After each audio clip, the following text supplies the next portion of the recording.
Let's see how was the day of a nobleman in medieval age. The day of a medieval noble began not in silence, but in ritual and ceremony.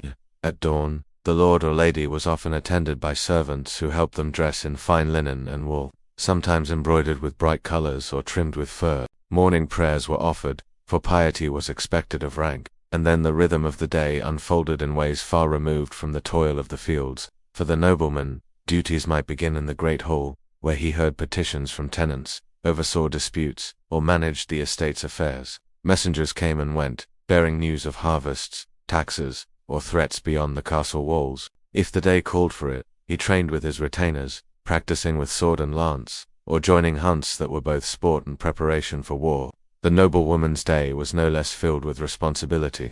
She supervised the household, directing servants in cooking, weaving, and brewing, and ensured that stores were well kept. She might also oversee the upbringing of children, not only her own but those of fosterage, young nobles sent to be trained in courtesy and arms. Like her husband, she too prayed, managed correspondence, and in times of his absence could command the estate in his name. Meals marked the rhythm of the day.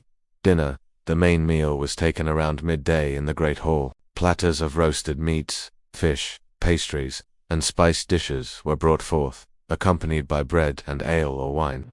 Minstrels played, poets recited, and the gathering was both sustenance and display of wealth.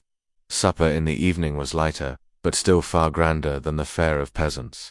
Soups, cheese, fruits, and sweetmeats for those who could afford them. Evenings brought a different air, conversation, music, perhaps a game of chess or backgammon by torchlight. If guests were present, the hall filled again with laughter, song, and the passing of cups, echoing the older traditions of fellowship. As night deepened, the noble and his household retired to chambers lined with hangings and warmed with braziers, far from the draught and smoke of the peasant's cottage.